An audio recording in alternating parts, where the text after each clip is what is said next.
तो नमस्कार, आज के इस विशेष डीप डाइव यानी गहन अध्ययन में स्वागत है।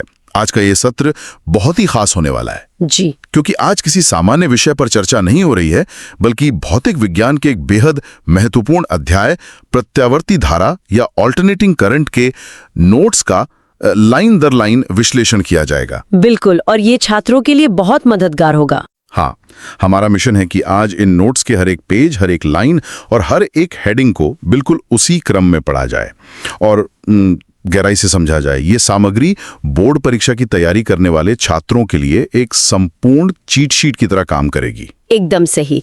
आज का ये अध्ययन बिल्कुल एक क्लासरूम सत्र की तरह होगा। जी, तो आगे का रास्ता बहुत आसान हो जाता है। आज इन नोट्स के माध्यम से प्रत्यावर्ती धारा के पूरे विज्ञान को बहुत ही सरल और स्पष्ट भाषा में समझा जाएगा। ती धारा एक परिचय। जी, यहाँ डीसी यानी दिष्ट धारा के बारे में लिखा है, वह धारा जिसकी दिशा समय के साथ नहीं बदलती, हमेशा। इस बात को विजुअलाइज करने के लिए यहाँ चित्र में दिखाया गया है दो अलग अलग ग्राफ। बाईं तरफ डीसी का ग्राफ है जिसमें वोल्टेज एक सीधी लाल रेखा के रूप में दिखाया गया है जो समय के साथ बिल्कुल नहीं बदल रहा। हाँ, एकदम सीधा है। वहीं दाईं तरफ एसी का ग्राफ है जिसमें वोल्टेज एक नीली तरंग की तरह समय के साथ ऊपर जा रहा है, फिर शून्य पर आ रहा है और फिर नीचे की दिशा में जा रहा है।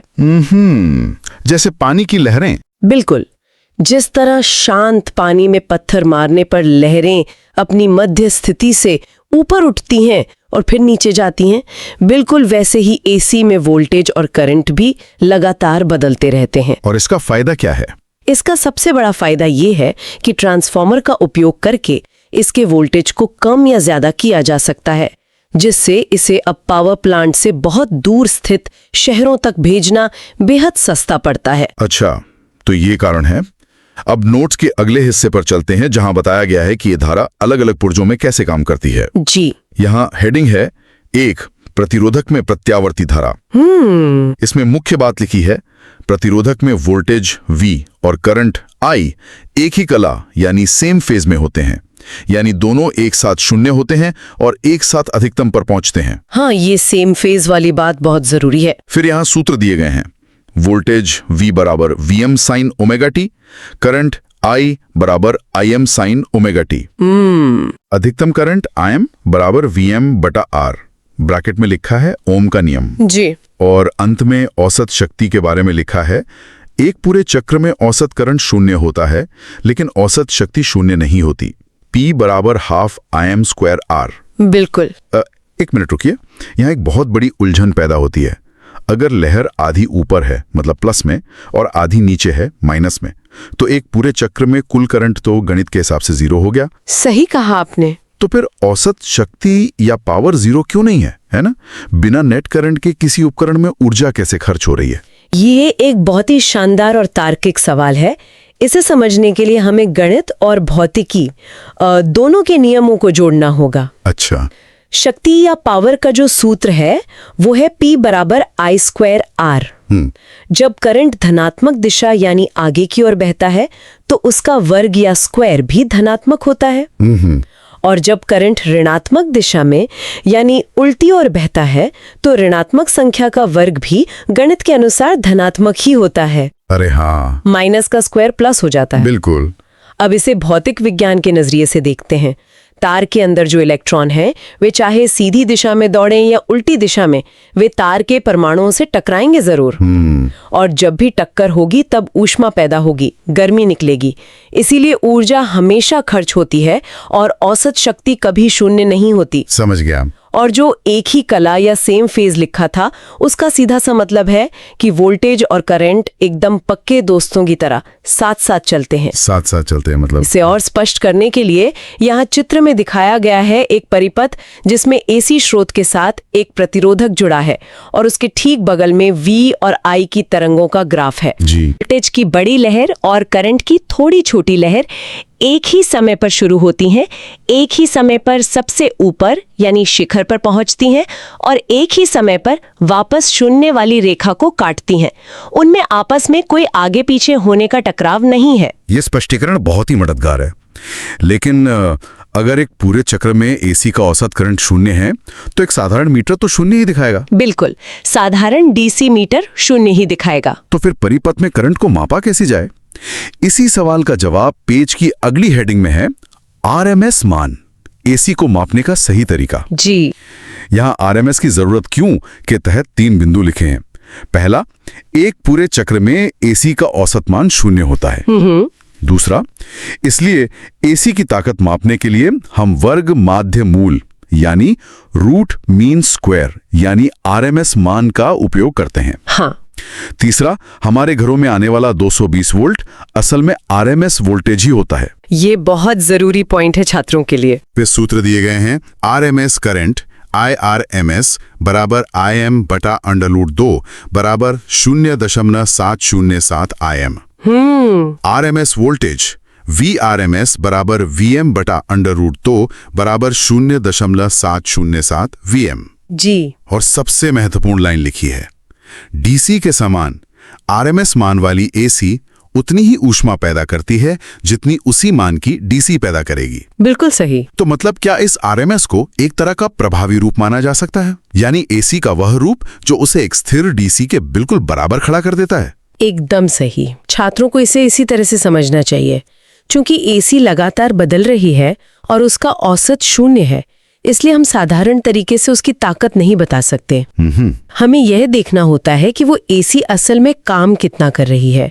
इसी काम को मापने के लिए आरएमएस तरीका निकाला गया। अच्छा। गणितीय रूप से ये अधिकतम मान या पीक वैल्यू का लगभग 70.7% होता है। अगर उदाहरण से समझें, मान लीजिए एक हीटर है, अगर उसमें 10 एम्पियर की स्थिर डीसी करंट भेजी जाए तो वो एक निश्चित मात्रा में कमरा गर्म करेगा। जी। अब अगर उसी हीटर में एसी भेजी जाए तो वो एसी जिसका अधिकतम मान नहीं बल्कि जिसका आरएमएस मान 10 एम्पियर होगा, वो बिल्कुल उतनी ही ऊष्मा पैदा करेगी जितनी उस डीसी ने की थी। अरे वाह, ये तो बहुत आसान हो गया समझना। इसीलिए घरों के उपकरणों पर जो 220 वोल्ट लिखा होता है वो उसका प्रभावी यानी आरएमएस मान ही होता है, तरंग का सबसे ऊंचा शिखर नहीं। इस ग्राफिकल स्थिति को देखने के लिए यहाँ चित्र में दिखाया गया है वोल्टेज और करंट का वही तरंग वाला ग्राफ, लेकिन इस बार इसमें कुछ बिंदुदार या डॉटेड सीधी रेखाएं खींची गई हैं। हाँ, जो छोटी से थोड़ी नीचे हैं। बिल्कुल, ये रेखाएं तरंग के सबसे ऊपरी हिस्से यानी VM और IM से थोड़ा नीचे स्थित है। यही रेखाएं आरएमएस मान को दर्शा रही हैं, जो स्पष्ट करता है कि बदलती हुई धारा का प्रभावी स्तर कहां पर है। बहुत खूब। अब नोट्स के उस हिस्से पर आते हैं जो इस ग्राफिकल जटिलता को सुलझाने के लिए बनाया गया है। जी, फेजर। हाँ, पेज की हेडिंग है कला समंजक या फेजर क्या है। सरल परिभाषा में लिखा है, फेजर एक घूमने वाला सदिश या रोटेटिंग वेक्टर है। ये एसी परिपथ में करंट और वोल्टेज के बीच का संबंध आसानी से समझने के काम आता है। बिल्कुल। ये कैसे काम करता है? इसमें लिखा है, ये मूल बिंदु के चारों ओर ओमेगा यानी कोणीय वेग से घूमता है। इसकी लंबाई वोल्टेज या करंट के अधिकतम मान को दर्शाती है। और हरे रंग के बॉक्स में लिखा है, फेजर का उपयोग करके हम एसी सर्किट के मुश्किल सवालों को चित्र बनाकर आसानी से हल कर सकते हैं। जी। यहाँ एक स्वाभाविक प्रश्न उठता है, लहरों के बीच में ये तीर और वृत्त कहां से आ गए? जब सब कुछ तरंगों में चल रहा है तो इस घूमने वाले सदिश की क्या आवश्यकता पड़ी? ये एक बहुत ही तार्किक प्रश्न है।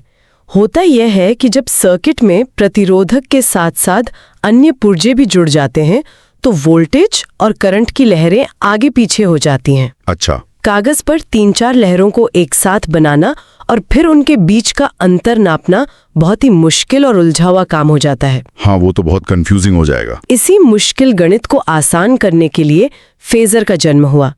फेजर असल में तरंगों को देखने का एक नया नजरिया है। इसे एक तीर मान लिया जाता है जो गोल गोल घूम रहा है।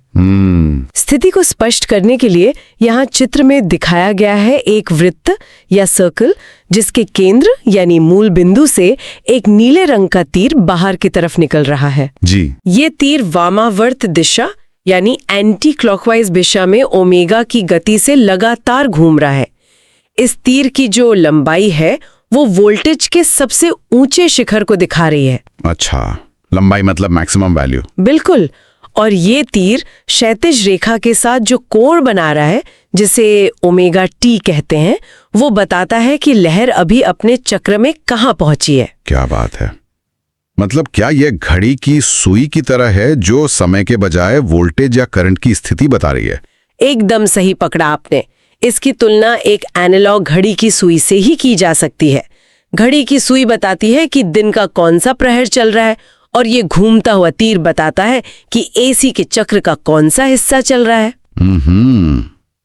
जब दो फेजर जैसे वोल्टेज और करंट जी। के तीर अलग अलग दिशाओं में होते हैं जी। तो उनके बीच के कोण को कलांतर या फेज डिफरेंस कहा जाता है। बिल्कुल। इससे तुरंत पता चल जाता है कि कौन सी लहर आगे चल रही है और कौन सी पीछे। कमाल है। अब देखते हैं कि लहरों के आगे पीछे होने का क्या परिणाम होता है। आगे लिखा है 2 प्रेरक या इंडक्टर में प्रत्यावर्ती धारा। जी। मुख्य बात लिखी है प्रेरक में करंट वोल्टेज से π/2 यानी 90 डिग्री पीछे रहता है, लैग करता है। सूत्र है करंट का समीकरण I = Im sin omega t minus π/2। जी। प्रेरणिक प्रतिघात यह प्रेरक द्वारा करंट को रोकने की क्षमता है। XL = ओमेगा L, इसका मात्रक भी ओम है। बिल्कुल। और औसत शक्ति के लिए लिखा है एक पूरे चक्र में शुद्ध प्रेरक में खर्च होने वाली औसत शक्ति 0 होती है। फिर इसी के साथ आगे है 3 संधारित्र या कैपेसिटर में प्रत्यावर्ती धारा। जी। मुख्य बात संधारित्र में करंट वोल्टेज से π/2 यानी 90 डिग्री आगे रहता है, इसमें लीड करता है। सूत्र है करंट का समीकरण I = Im sin omega t plus π/2। प्रतिघात है संधारित्र द्वारा करंट के रास्ते में डाली गई रुकावट है। XC = 1/ωc, इसका मात्रक भी ओम है। बिल्कुल सही। और यहां भी औसत शक्ति एक पूरे चक्र में शुद्ध संधारित्र में भी खर्च होने वाली औसत शक्ति 0 होती है। ये तो भौतिक विज्ञान के नियमों के एकदम खिलाफ लगता है। मतलब करंट बह रहा है, सर्किट में वोल्टेज भी है, लेकिन ऊर्जा या शक्ति का खर्च एकदम 0 है। बिना ऊर्जा खर्च हुए करंट कैसे बह सकता है? ये छात्रों को अक्सर परेशान करता है, पर यह प्रकृति और भौतिकी का एक बहुत ही सुंदर नियम है और इसे गहराई से समझना चाहिए। जी देखिए, प्रतिरोधक या रेजिस्टर ऊर्जा को गर्मी में बदलकर हमेशा के लिए खत्म कर देता है, लेकिन प्रेरक और संधारित्र ऊर्जा को खत्म नहीं करते, वे उसे स्टोर करते हैं। अच्छा, स्टोर करते हैं। इसे एक स्प्रिंग के उदाहरण से समझा जा सकता है। जब एक स्प्रिंग को दबाया जाता है तो उसमें ऊर्जा खर्च होती है। ये संधारित्र के चार्ज होने जैसा है। लेकिन जैसे ही हाथ हटाया जाता है, स्प्रिंग वापस उछलकर वही ऊर्जा लौटा देती है। ऊर्जा नष्ट नहीं हुई, बस एक जगह जमा होकर वापस आ गई। अरे वाह! संधारित्र यही काम अपने अंदर विद्युत क्षेत्र बनाकर करता है और प्रेरक यही काम अपने चारों ओर चुंबकीय क्षेत्र बनाकर करता है। वे आधे चक्र में स्रोत से ऊर्जा लेते हैं और अगले ही आधे चक्र में वो पूरी की पूरी ऊर्जा वापस स्रोत को लौटा देते हैं। इसीलिए नेट खर्च या औसत शक्ति एकदम 0 होती है। अब समझ आया कि 0 क्यों है। अब इनके रेखा चित्रों को देखते हैं। यहाँ चित्र में दिखाया गया है प्रेरक वाले भाग में 3 चीजें। पहला, कुंडली वाला परिपथ। दूसरा, तरंग ग्राफ, जहां साफ देखा जा सकता है कि जब वोल्टेज 0 से शुरू होता है तब करंट अपनी न्यूनतम स्थिति में है, यानी पीछे चल रहा है। और तीसरा, फेजर आरेख, जहां वोल्टेज क्षैतिज रेखा पर है और करंट का तीर ठीक 90 डिग्री नीचे की ओर इशारा कर रहा है, जो पीछे रहने का सटीक संकेत है। जी। उसी तरह संधारित्र वाले हिस्से के लिए यहाँ चित्र में दिखाया गया है संधारित्र का परिपथ, उसका तरंग ग्राफ, जहां करंट की लहर वोल्टेज से पहले ही ऊपर पहुंच रही है, और इसका फेजर आरेख, जहां वोल्टेज क्षैतिज पर है और करंट का तीर ठीक 90 डिग्री ऊपर की ओर है, जो आगे होने को दर्शाता है। ये तंत्र सच में बहुत ही रोचक है। अब नोट्स में इन तीनों पुर्जों को एक साथ मिलाया गया है। हाँ, LCR परिपथ। जी। अगला विषय है श्रेणीबद्ध LCR परिपथ। LCR परिपथ क्या है? जब इंडक्टर, संधारित्र और प्रतिरोधक तीनों को एक साथ श्रेणी यानी सीरीज में AC स्रोत से जोड़ा जाता है। बिल्कुल। प्रतिबाधा या इम्पीडेंस Z के बारे में लिखा है इन तीनों के कारण परिपथ में जो कुल रुकावट पैदा होती है उसे प्रतिबाधा कहते हैं। जी। सूत्र है Z बराबर √R² plus XC minus XL का होल स्क्वायर। कला कोण, वोल्टेज और करंट के बीच का कोण tan phi बराबर XC माइनस XL बटा R। छात्रों को ये सूत्र बहुत ध्यान से देखने चाहिए। जब इन तीनों को एक साथ जोड़ा जाता है तो सर्किट के अंदर एक रस्साकशी शुरू हो जाती है। रस्साकशी? हाँ, प्रतिरोधक तो सामान्य रुकावट डालता है, लेकिन संधारित्र करंट को 90 डिग्री आगे खींचने की कोशिश करता है और प्रेरक उसी करंट को 90 डिग्री पीछे खींचने की कोशिश करता है। इन तीनों की आपस में मिलकर जो कुल रुकावट बनती है उसे प्रतिबाधा या Z कहते हैं। अच्छा, तो ये तीनों लड़ रहे हैं एक तरह से। बिल्कुल। इस रस्साकशी को गणितीय रूप से हल करने के लिए यहाँ चित्र में दिखाया गया है। ऊपर तीनों पुर्जे एक ही लाइन में श्रेणीबद्ध रूप से जुड़े हुए हैं और ठीक उसके नीचे एक समकोण त्रिभुज बना है जिसे प्रतिबाधा आरेख कहते हैं। इस त्रिभुज का आधार R है, इसका लंब XC माइनस XL है जो दोनों के टकराव का परिणाम है और इसका कर्ण Z है। जी। ये त्रिभुज बहुत आसानी से समझाता है कि पाइथागोरस प्रमेय लगाकर कुल रुकावट और कला कोण की गणना कैसे की जाती है। बहुत ही बढ़िया तरीका है याद रखने का। इसी रस्साकशी के बीच एक बहुत ही दिलचस्प स्थिति पैदा होती है, अनुनाद। जी हाँ, आगे लिखा है LCR परिपथ में अनुनाद या रेजोनेंस। अनुनाद क्या है? जब परिपथ में XL बराबर XC हो जाता है, इस स्थिति में परिपथ की कुल रुकावट Z सबसे कम केवल R के बराबर हो जाती है। बिल्कुल। क्या होता है अनुनाद पर? करंट अपने अधिकतम मान पर पहुंच जाता है, पीक पर आ जाता है। अनुनादी आवृत्ति का सूत्र है ω0 बराबर 1/√LC। जी। और इसके ठीक नीचे एक पीले नोट बॉक्स में लिखा है दैनिक जीवन में उपयोग। रेडियो या टीवी ट्यूनिंग। जब हम रेडियो स्टेशन बदलते हैं तो असल में हम संधारित्र बदलकर सर्किट की आवृत्ति को रेडियो स्टेशन की आवृत्ति से मैच कर रहे होते हैं। ये बहुत ही मजेदार कॉन्सेप्ट है। सच में ये दैनिक जीवन का उपयोग बहुत ही चौंकाने वाला है।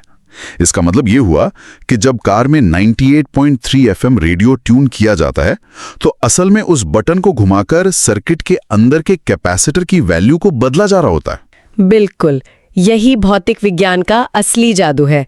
हवा में तो एक ही समय पर हजारों रेडियो स्टेशंस की तरंगें मौजूद है। हाँ, वो तो है। लेकिन रेडियो के अंदर एक LCR सर्किट होता है। जब हम घुंडी घुमाते हैं तो संधारित्र की क्षमता बदलती है, जिससे सर्किट की अनुनादी आवृत्ति बदल जाती है।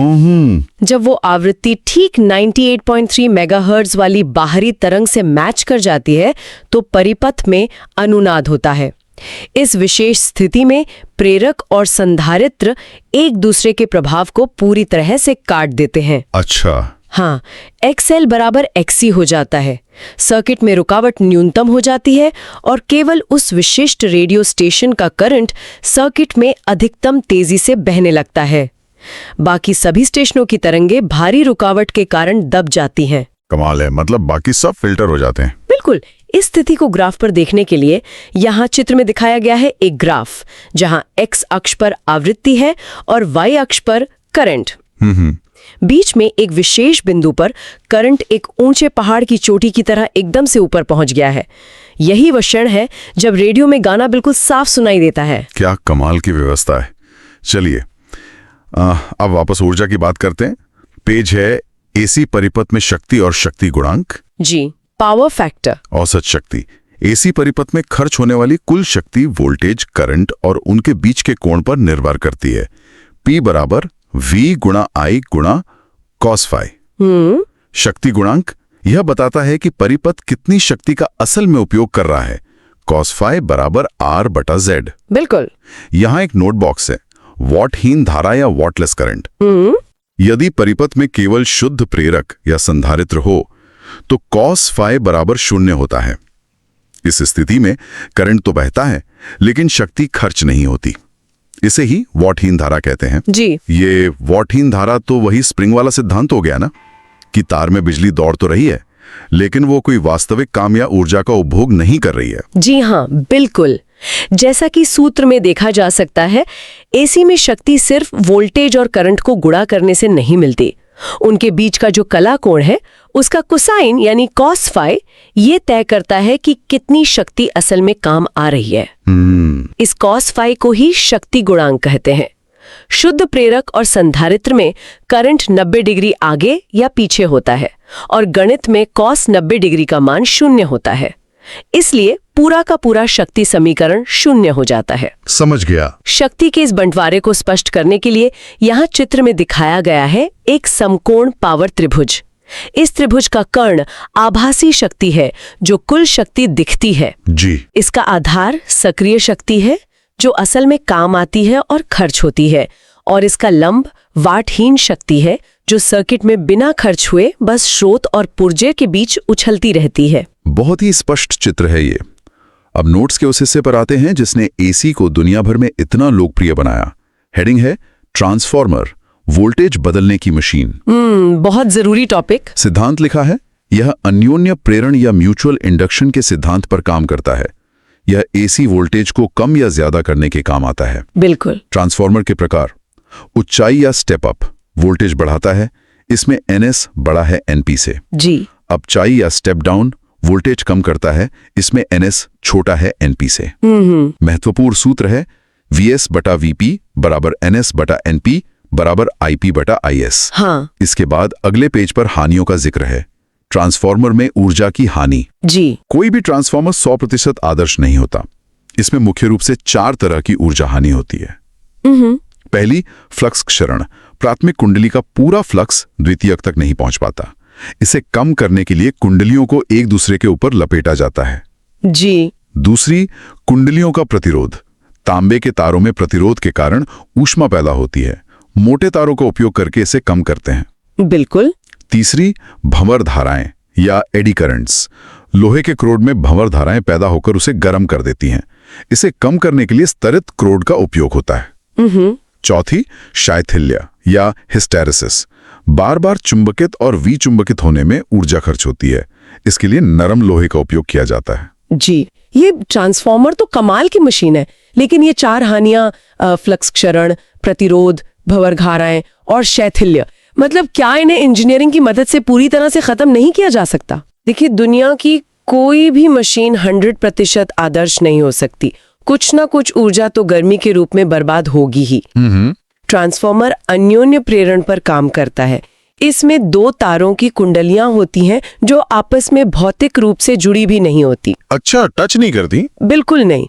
एक कुंडली में एसी करंट बहता है तो उसका बदलता हुआ चुंबकीय क्षेत्र हवा के माध्यम से दूसरी कुंडली में जाकर उसमें भी वोल्टेज पैदा कर देता है। अरे वाह! इसकी बनावट कैसी होती है यहाँ चित्र में दिखाया गया है। एक लोहे का चौकोर ढांचा जिसे क्रोड कहते हैं। इसके एक तरफ लाल रंग के तार लपेटे गए हैं जिसे प्राथमिक कुंडली कहते हैं, और दूसरी तरफ नीले रंग के तार लपेटे गए हैं जिसे द्वितीयक कुंडली कहते हैं। जी, चित्र में साफ दिख रहा है। अब हानियों को दर्शाने के लिए यहाँ चित्र में दिखाया गया है 4 अलग अलग स्थितियां। पहला चित्र एक पाइप जैसा आकार है जहां से फ्लक्स रिस रहा है। यह फ्लक्स क्षरण है क्योंकि कुछ चुंबकीय क्षेत्र हवा में खो जाता है। दूसरा चित्र एक लाल गर्म तार का है जो तांबे के कुंडलियों के प्राकृतिक प्रतिरोध से पैदा हुई गर्मी को दर्शाता है। जी। तीसरे चित्र में पानी के भंवर जैसी नीली आकृतियां बनी हैं। ये भंवर धाराएं हैं।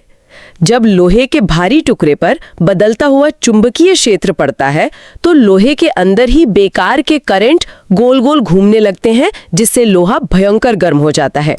इसे रोकने के लिए ही ठोस लोहे की जगह पतली पतली पत्तियों को जोड़कर क्रोड बनाया जाता है। अच्छा, लैमिनेटेड कोर। एकदम सही।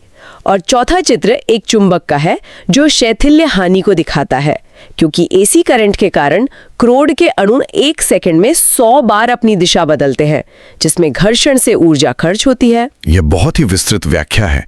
दोस्तों, हमारे पास एनसीईआरटी की साइंस की नोट्स क्लास 6 से लेकर क्लास 12 तक पूरी तरह उपलब्ध है।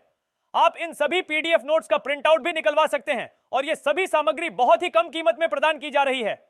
आपको यह भी मालूम होना चाहिए कि लगभग सभी प्रतियोगी और स्कूल स्तर की परीक्षाओं में पूछे जाने वाले प्रश्न एनसीईआरटी से ही आते हैं, इसलिए यह सामग्री आपके लिए बेहद उपयोगी साबित होगी। अगर आप ये एनसीईआरटी साइंस पीडीएफ लेना चाहते हैं तो अभी हमें व्हाट्सएप पर मैसेज करें। WhatsApp number 7739541921। आपकी तैयारी को मजबूत बनाने के लिए हम हमेशा आपके साथ हैं।